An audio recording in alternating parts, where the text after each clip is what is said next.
Commander Jake Martinez stood on the observation deck of the massive space station called New Geneva and watched ships from 12 different worlds move in perfect harmony around the station. The year was 2387, and humanity had been part of the Galactic Council for almost 200 years now. Jake had spent his entire career working with alien species who had all evolved far beyond the need for violence or anger. These beings had reached a state of perfect peace that humanity was still learning to achieve. The space station orbited a beautiful blue world called Kepler-4 for 2b, which served as neutral ground for all council meetings. Jake could see the ethereal Zephyrians floating through the corridors below him as they communicated with each other using musical sounds that rang like wind chimes. Their bodies looked like living crystal formations that changed color based on their emotions, and right now they glowed soft blue, which meant they were content and peaceful. Next to them walked the Vortians, who appeared to be made of shifting geometric patterns that moved and flowed like liquid metal. These beings shared one mind between all of them, so they never argued or fought because they all thought the same thoughts and felt the same feelings. When one Vortian learned something new, then instantly all Vortians everywhere knew it too. The gaseous nebulans drifted past the windows like living clouds of purple and gold mist. They spent most of their time in deep meditation and rarely spoke to other species unless absolutely necessary. Jake had once watched a nebulan spend 6 hours contemplating a single flower that someone had brought from Earth, and the alien had claimed it was the most meaningful experience of its existence. Dr. Lisa Parker worked in the research section of the station where she studied how each species had managed to evolve beyond aggression and violence. She had been documenting their methods for 20 years and still felt amazed by what these beings had accomplished. The Zephyrians had eliminated conflict by learning to share emotions through their musical language. The Vortians had achieved peace through their collective consciousness. The Nebulans had transcended physical desires by becoming beings of pure thought and energy. Lisa often wondered if humanity would ever reach such an advanced state. Humans were considered the most primitive members of the Council and were barely tolerated by the other species. The only reason humans had been accepted at all was because they were useful for engineering and construction work that the more evolved beings found too crude for their refined sensibilities. Captain Roy Chen commanded the human patrol vessel called Harmony, which served mostly as a ceremonial escort for council diplomats when they traveled between worlds. His ship had originally been designed as a military vessel back when humans still believed in warfare, but all the weapons had been removed and replaced with advanced sensors and communication equipment. Roy and his crew of 40 humans had never fired a shot in anger because there had been no conflicts in the galaxy for over 3,000 years. The peace was so complete that most species had forgotten what war even meant. Ancient battles and conflicts existed only in historical archives that scholars studied as examples of how barbaric and primitive life used to be before civilization had evolved beyond such crude behaviors. Roy sometimes read these old records and felt grateful that humanity had moved past such dark times. Amy Rodriguez worked as the chief communications officer aboard the Harmony and spent her days coordinating peaceful meetings between different worlds. She had learned to speak 17 different alien languages and could communicate with beings who used everything from mathematical equations to interpretive dance as their primary form of expression. Amy felt proud that her work helped maintain the harmony that had existed in the galaxy for so long. The Council celebrated their triumph over violence every year with a great festival where representatives from all 12 species would gather to share art and philosophy and music. Humans always contributed practical inventions like improved life support systems or better food processors, while the other species offered abstract concepts and spiritual insights that Jake often found difficult to understand. Lieutenant Ben Johnson served as the tactical officer on the Harmony, even though there was nothing tactical about his job anymore. He mostly spent his time running safety drills and making sure the ship's systems were operating properly. Ben had studied military history in school and sometimes felt sad that humans had given up their warrior heritage, but he knew it was necessary for the greater good of galactic peace. The research station where Lisa worked hummed with quiet activity, as beings from across the galaxy collaborated on projects that would have been impossible if any of them still harbored aggressive instincts. Scientists studied the fundamental nature of reality, while artists created works of beauty that transcended the limitations of any single species. Philosophers debated questions about existence and meaning. In calm, rational discussions that could last for months without anyone raising their voice, Jake watched a group of young humans working alongside alien mentors and felt hopeful about the future. These children had never known violence and would grow up to be even more peaceful than their parents. Perhaps one day humanity would evolve beyond their primitive nature and achieve the same transcendent state as their alien allies. The galaxy had proven that intelligence and compassion could triumph over aggression and fear. Peace was not just possible but inevitable for any species willing to embrace higher principles of existence. The first sign of trouble came from the long-range sensors at the edge of Council space, where Amy Rodriguez was monitoring routine transmissions between the outer colonies. She had been tracking normal shipping routes and diplomatic messages when her equipment detected something that made her blood turn cold. The signals were unlike anything in the Council databases, and they carried a quality of chaos and violence that seemed impossible in their peaceful galaxy. Amy tried to establish contact with the unknown vessels but received only harsh static, mixed with sounds that resembled screaming. The transmissions were so disturbing that she had to turn down the volume because other crew members were becoming upset just from hearing them. Whatever was out there was broadcasting signals filled with such raw aggression that it hurt to listen to them. Commander Martinez received the report while he was in a meeting with Zephyrian ambassadors who were planning a cultural exchange program.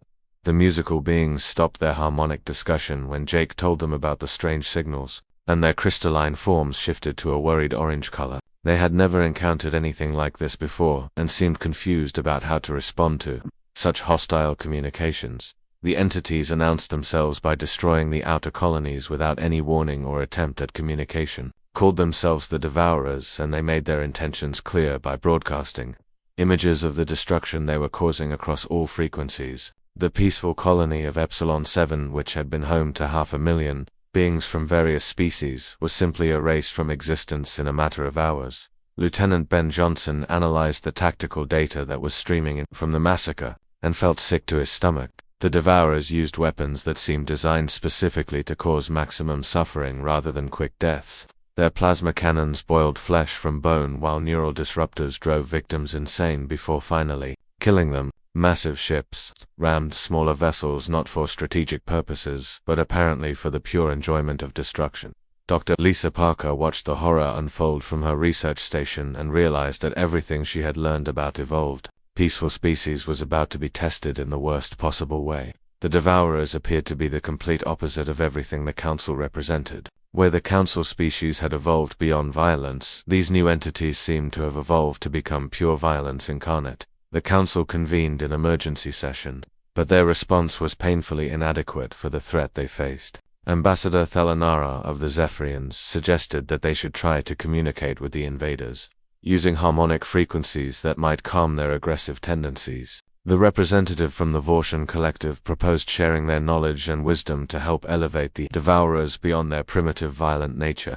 The Nebulan delegate entered a state of deep meditation to try to harmonize with the spiritual essence of the invaders and find some way to reach their higher consciousness. All of these suggestions were based on the assumption that any intelligent species could be reasoned with and guided toward peaceful coexistence, but none of them had ever encountered beings who had chosen to embrace evil as their fundamental nature. Captain Chen watched in growing horror as the first Council diplomatic mission approached the Devourer fleet with songs and gifts and messages of universal brotherhood. The peaceful envoys had decorated their ships with artistic displays and filled their cargo holds with examples of the most beautiful creations from each Council world. They broadcast poetry and music and philosophical treatises about the joy of existence and the nobility of peaceful cooperation. The Devourers responded by torturing the diplomats to death while laughing and broadcasting every moment of agony across all communication channels. They used the blood of the ambassadors to paint grotesque murals on nearby asteroids, and made sure that every being in Council space could see exactly what happened to those who approached them with peaceful intentions. Amy Rodriguez had to shut down the communication systems because the broadcasts were so disturbing that several crew members had collapsed from psychological trauma just from witnessing them. The Devourers were not just killing the diplomats but were taking obvious pleasure in creating elaborate methods of torture that seemed designed to break the spirits of anyone watching. The galaxy suddenly realized that they were facing an enemy that could not be reasoned with or bargained with or understood through any peaceful means. These beings did not want territory or resources or any logical goal that could be negotiated. They existed solely to inflict suffering and seemed to feed on the pain they caused like some kind of spiritual nourishment. Ben Johnson studied the A few tactical reports that survived from the destroyed colonies and discovered that the Devourers were not just randomly violent but were strategically cruel. They would capture civilians and force them to watch the destruction of their families. Before killing them slowly, they seemed to understand exactly how to cause maximum psychological damage to peaceful beings who had never experienced such deliberate malice. Lisa Parker made a disturbing discovery while analyzing what little biological data they could gather about the invaders. The Devourers were not naturally evolved creatures, but appeared to be the result of some ancient experiment in weaponizing malice itself.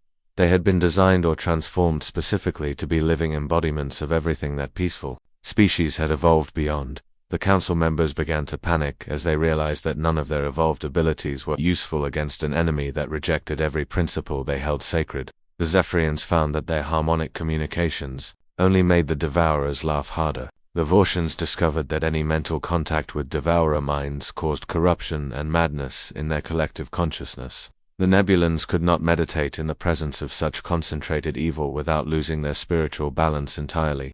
The Devourer fleet moved through council space like a plague of destruction that consumed everything in its path. World after world fell as the pacifist species tried desperately to find peaceful solutions to an enemy that had no interest in anything except causing pain and death. The beautiful crystal ships of the Zephyrian Defense Force shattered like glass under savage alien firepower within minutes of their first encounter with the invaders. Commander Martinez coordinated the evacuation of New Geneva as Devourer assault ships approached the massive space station. The aliens had detected the station's importance as a symbol of galactic cooperation and seemed determined to destroy it in the most horrific way possible. Jake could see through the observation windows as enemy vessels took their time, positioning themselves around the station like predators preparing to toy with wounded prey. The Devourers launched their attack not with overwhelming force but with calculated cruelty designed to maximize suffering. They began by capturing some of the fleeing evacuation ships and using the passengers as living shields while they fired on the station's defensive systems. The screams of innocent civilians echoed through space as the invaders broadcast their torture on all frequencies to ensure that everyone could hear exactly what was happening. Dr. Lisa Parker worked frantically to destroy her research files before the Devourers could capture them. She had spent decades documenting the peaceful evolution of galactic species and realized that this knowledge could be used by the invaders to find new ways to corrupt and torment their victims. Lisa watched through her laboratory windows as Devourer boarding parties used captured council members to paint obscene messages on the station's hull with their blood. Captain Chen received desperate orders to escort refugee convoys away from the battle zones, but the harmony was completely inadequate for any kind of combat situation. When Devourer raiders attacked his convoy, Roy could only watch helplessly as civilian ships were destroyed around him. The enemy vessels did not simply destroy the refugee ships, but took time to board them and inflict maximum suffering on the passengers before finally detonating the vessels from within. The Devourers seemed to take special pleasure in attacking the most peaceful and defenseless targets they could find. Children's hospitals and meditation centers and art galleries were specifically targeted for the most elaborate destruction. The invaders would spend hours setting up elaborate torture chambers in captured facilities and force survivors to watch the desecration of everything they held sacred before ending their lives. Sergeant Kate Williams led the evacuation of the human research facility on a moon called Serenity that had been dedicated to studying peaceful conflict resolution. As Devourer ground forces landed, Kate witnessed atrocities that seemed designed specifically to break the human spirit. The aliens were not content to simply kill their victims, but created elaborate displays of cruelty that turned murder into a form of twisted art. The Devourers arranged corpses in mocking tableaus that parodied scenes of peace and cooperation from council propaganda. They forced survivors to participate in degrading rituals that corrupted everything the peaceful species believed in. Kate watched in horror as enemy soldiers made children from different species fight each other while their parents were forced to watch and cheer for the violence. The Council's greatest minds gathered on the fortress world of Sanctuary to desperately seek some kind of solution to the crisis. The Zephyrians brought their most advanced harmonic weapons, which had been designed to calm aggressive emotions, but these devices only seemed to make the Devourers laugh harder at the futility of peaceful resistance. The musical beings found their crystal forms cracking under the stress of witnessing such concentrated evil. The Vorjons attempted to use their collective consciousness to understand the invader psychology, but any mental contact with devourer minds caused immediate corruption that spread through their psychic network like a virus. Several Vortian communities went completely insane from brief exposure to the alien thought patterns and had to be isolated to prevent the madness from spreading to their entire species. The Nebulans tried to use their advanced meditation techniques to find some spiritual solution to the crisis, but discovered that the devourers were actually toxic to their energy-based existence. The mere presence of such concentrated malice caused physical pain to the gaseous beings and forced them to retreat from any area where the invaders had been active. Amy Rodriguez monitored communications from across the galaxy and realized that the situation was becoming hopeless with every passing hour. The devourers were not just winning battles but were systematically destroying the very concept of peace itself. They would capture peaceful beings and torture them until they begged for violence and revenge before finally granting them death as a mercy. Ben Johnson analyzed the tactical situation and came to the horrible conclusion that none of the Council species had any effective defense against an enemy that refused to follow any rules of civilized warfare. The evolved beings had spent so long living in peace that they had forgotten how to fight, and their advanced technology was designed for cooperation rather than conflict. Lisa Parker made another disturbing discovery while studying intercepted devourer communications. The invaders were not randomly violent but were following a specific plan designed to corrupt the peaceful nature of galactic civilization. They seemed to understand exactly how to break the spirits of evolved beings by forcing them to witness the destruction of everything they believed in. The fortress world of Sanctuary came under siege as the Devourers brought their full fleet to bear against the last major Council stronghold. The planet's defenses had been designed to protect against natural disasters and accidents rather than deliberate military assault. The peaceful weapons and defensive systems were completely useless against enemies who had weaponized cruelty itself. Kate Williams received reports from across the galaxy that painted a picture of complete civilizational collapse. The peaceful species were not just losing battles but were losing their fundamental identity as evolved beings. Some survivors were beginning to call for violent retaliation, which would destroy everything their ancestors had worked to achieve over thousands of years of cultural development.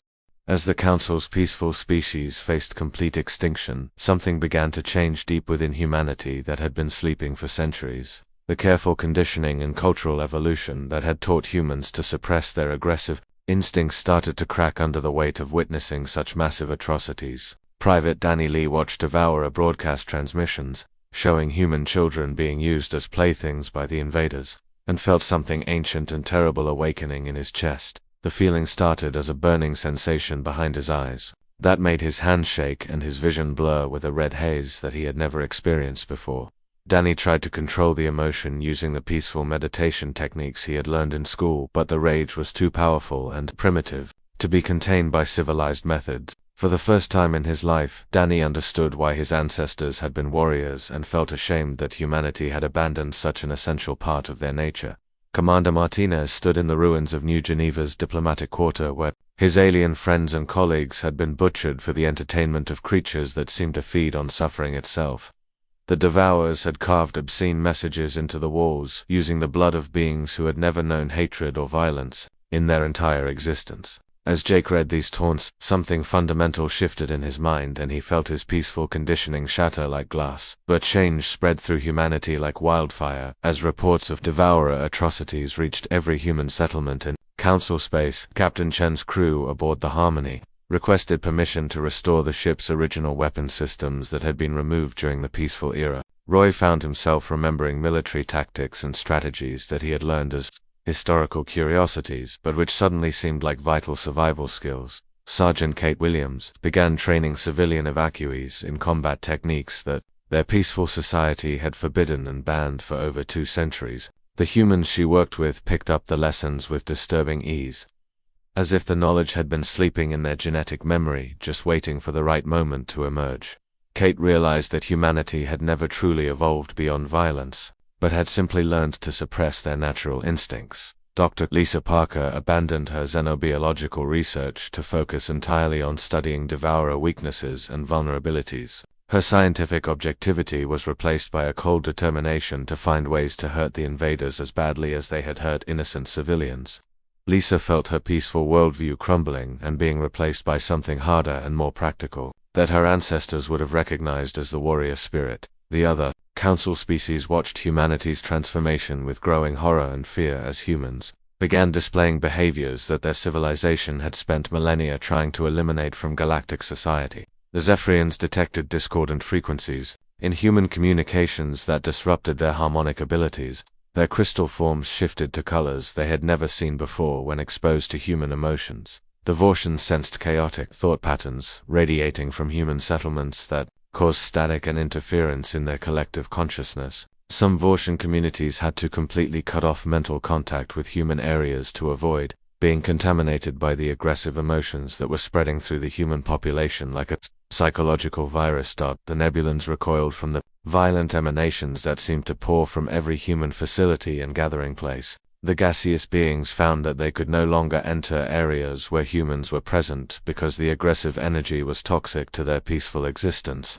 They began referring to humans as the corrupted species and called for them to be quarantined. But humanity was just beginning to remember what they truly were beneath centuries of peaceful conditioning. In the deepest archives of Earth, old soldiers like General Frank Davis emerged from retirement to share knowledge that the peaceful galaxy had tried to bury and forget. They spoke of ancient human concepts like tactics and strategy, and the controlled application of violence in service of protecting innocent people from those who chose evil.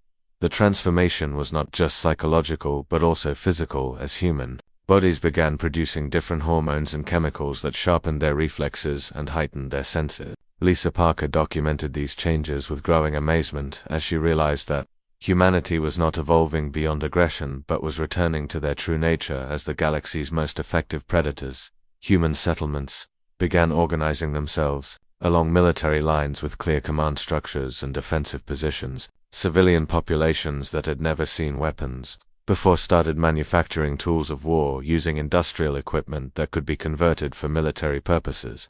The peaceful factories that had produced art and luxury goods were rapidly retooled to create armor and ammunition. Amy Rodriguez monitored human communications and noticed that their language was changing as old military terms and concepts re-entered common usage. Humans were rediscovering words like honor and duty and sacrifice that had been considered primitive and barbaric by the advanced council species.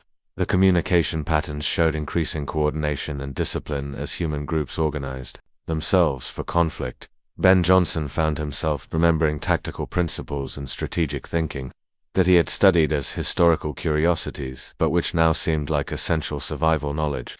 He began developing battle plans and defensive strategies using ancient human military wisdom that had been preserved in archives but never practiced. The theoretical knowledge suddenly became practical and urgent. The council species began to fear that humanity was becoming just as dangerous as the Devourers, but in a different way. Where the invaders represented chaotic evil, the humans seemed to be developing into something that could be called lawful violence. They were not becoming cruel or sadistic, but were developing a cold determination to eliminate threats that frightened the peaceful aliens almost as much as the original enemy. Young humans who had been raised in the peaceful era found themselves drawn to military training and combat preparation with an enthusiasm that shocked their parents and teachers. Children who had never seen violence before began playing war games and showing natural aptitude for tactics and strategy that seemed to come from nowhere. Jake Martinez realized that humanity had spent centuries pretending to be something they were not in order to fit into galactic civilization. They had suppressed their fundamental nature as warriors and protectors in order to be accepted by species that had evolved beyond the need for such traits. But now that true evil had appeared, the galaxy needed humanity to remember their purpose as guardians and fighters. The human fleet that emerged from the Sol system bore no resemblance to the ceremonial vessels that had served the peaceful council for centuries. Ships with names like Vengeance and Retribution and Wrath bristled with weapons that made even the savage Devourers pause in recognition when they first encountered them. These were tools of war crafted by a species that had temporarily forgotten their purpose, but had never lost their talent for creating instruments of destruction. Admiral Rick Torres led the human armada with cold precision that was completely different from the chaotic savagery of the Devourers, where the aliens tortured their victims for pleasure. Humans killed with mechanical efficiency and mathematical accuracy. They showed no mercy because mercy had become a luxury that the galaxy could no longer afford, but their violence was controlled and purposeful rather than random and cruel. The first engagement took place at the Beta Centauri system, where the Devourers had established a torture facility in the ruins of what had once been a peaceful research colony. The invaders arrived, expecting to find more helpless victims to add to their collection, but instead discovered human Marines led by Colonel Nina Brooks, waiting in the rubble with weapons ready and tactical positions prepared. The battle was swift and completely one-sided, as the Devourers found themselves facing opponents who had weaponized their own rage and transformed it into disciplined military action. The aliens relied on fear and chaos to break their enemies, but humans had learned to use their anger as fuel for precise and devastating attacks. Where the Devourers expected screaming and panic, they found only cold determination and professional violence. Captain Steve Miller commanded a destroyer that intercepted a Devourer convoy hauling captured Council civilians toward their torture worlds. The rescue operation was planned with mathematical precision as human boarding parties moved through enemy ships like death itself. They eliminated their opponents with quiet efficiency while carefully extracting every surviving prisoner without causing additional harm to the victims. The Devourers began experiencing something they had only inflicted on others throughout their entire existence, and that was pure fear. Human tactics were unpredictable yet devastatingly effective in ways that the aliens could not understand or counter. Where the invaders expected frontal assault, humans struck from shadows and blind spots. Where the Devourers planned ambushes, humans had already prepared countermeasures and traps. Dr. Lisa Parker's research into Devourer psychology proved invaluable as humans began systematically turning the alien mindset against them. The invaders fed on suffering and anguish, so humans denied them that pleasure by making their deaths swift and clinical. Devourer commanders found their troops becoming demoralized when faced with enemies who refused to provide the screaming and terror that gave their existence meaning. Lieutenant Commander Paul Garcia led a strike team that infiltrated a Devourer fortress world where thousands of Council civilians were being held in torture chambers. The human soldiers moved through the facility like ghosts and eliminated guards without making any sound that might alert other enemies. They rescued prisoners and destroyed the facility without giving the Devourers any opportunity to harm their captives in revenge.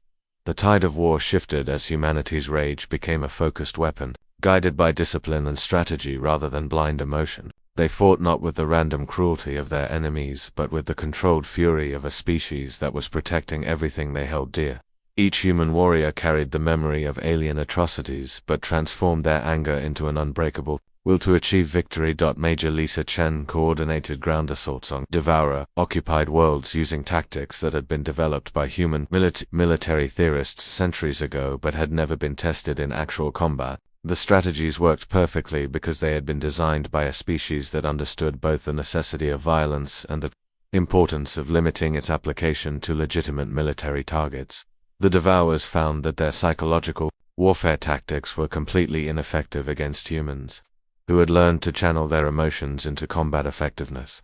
Where other species would break under torture and torment, humans became more determined and focused. The aliens discovered that causing pain to captured humans only made their comrades fight harder and with greater precision. Captain Janet Rodriguez commanded a cruiser that hunted down Devourer raiders who were attacking refugee convoys in deep space. Her crew had developed new tactics for ship-to-ship combat that took advantage of human reflexes and pattern recognition abilities. They could predict enemy movements and respond with countermeasures faster than the aliens could adapt to changing situations. The human military machine began operating with efficiency that impressed even their former enemies. Devourer prisoners, who were captured alive, reported that fighting humans was completely different from fighting other Council species, where peaceful aliens would hesitate and try to negotiate. Humans would simply eliminate threats without discussion or delay. Sergeant Bob Williams led infantry units that specialized in urban combat within captured cities where Devourers had established control. His soldiers moved through the ruins with perfect coordination and communication that allowed them to outmaneuver enemies who had previously seemed unstoppable. The aliens found themselves being hunted rather than doing the hunting. Admiral Torres received reports from across the war zone that painted a picture of systematic Devourer defeat on every front where human forces were engaged. The invaders were not just losing battles, but were being driven out of entire star systems by opponents who combined superior tactics with unshakable determination. Human commanders were learning to exploit every weakness in alien strategy and psychology. The other council species watched the human war effort with mixture of gratitude and terror, as they realized that their protectors were just as dangerous as their original enemies, but in completely different ways. Humans fought with honor and discipline but showed absolutely no hesitation when it came to eliminating threats to innocent life. The Devourers began retreating toward their home territory as human forces advanced across the galaxy. Like an unstoppable tide of controlled violence, the aliens had never encountered enemies who could match their brutality while maintaining moral principles and strategic thinking. They found themselves facing opponents who were better at warfare than they were, despite having chosen to embrace evil as their fundamental nature. Human victory seemed inevitable as more and more Devourer fleets were destroyed or driven away from Council space. The invaders who had seemed so terrifying when they first appeared were revealed to be nothing more than savage bullies who crumbled when faced with organized resistance from people who understood both the necessity and the proper application of righteous violence. The final confrontation took place in the Devourer home system, which was a nightmare realm of conquered worlds that had been stripped to bedrock and decorated with the bones of countless species that had fallen victim to alien cruelty over thousands of years. Admiral Martinez led the human fleet into the heart of darkness aboard the flagship Fury, while knowing that this battle would determine whether evil or justice would prevail in the galaxy. The Devourer Emperor waited for them on his throne world, which was a monument to suffering built from the remains of every peaceful civilization that had ever fallen to his forces. This creature of pure malice had fed on anguish and terror for millennia and had prepared elaborate tortures specifically designed to break human spirits. He planned to add their screams to his collection and use their pain as nourishment for his twisted existence. Instead, the Emperor found himself facing beings who had transformed their own pain into an unstoppable weapon of justice and protection. Lieutenant General Maria Santos led the ground assault while Captain Pete Johnson's fleet engaged the massive Devourer armada that protected their homeworld. Human forces moved with perfect coordination as each unit supported the others in a symphony of controlled violence that had been refined through countless battles. The battle was not just military but philosophical. As the Devourer's chaotic evil met humanity's ordered wrath in a conflict that would decide the fundamental nature of galactic civilization. The aliens fought with savage fury and desperate cruelty while humans responded with disciplined precision and unshakable moral purpose. Every human soldier understood that they were not just fighting for victory, but for the very concept of justice itself.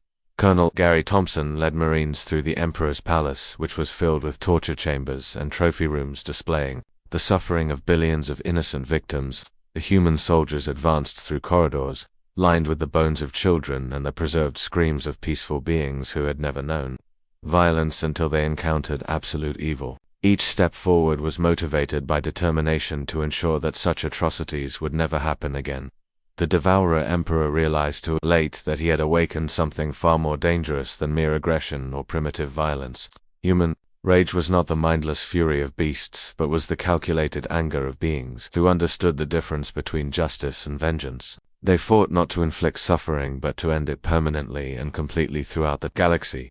Major Susan Davis coordinated orbital bombardment that systematically destroyed every Devourer facility that had been used for torture or execution. The human fleet targeted their weapons with surgical precision to eliminate the tools of cruelty while preserving any evidence that might help identify other victims or locate additional prison sites. They were methodical and thorough in their mission to erase evil from existence. The Emperor attempted to break Admiral Martinez's spirit by broadcasting recordings of every human who had died during the war, along with detailed descriptions of their final moments of agony.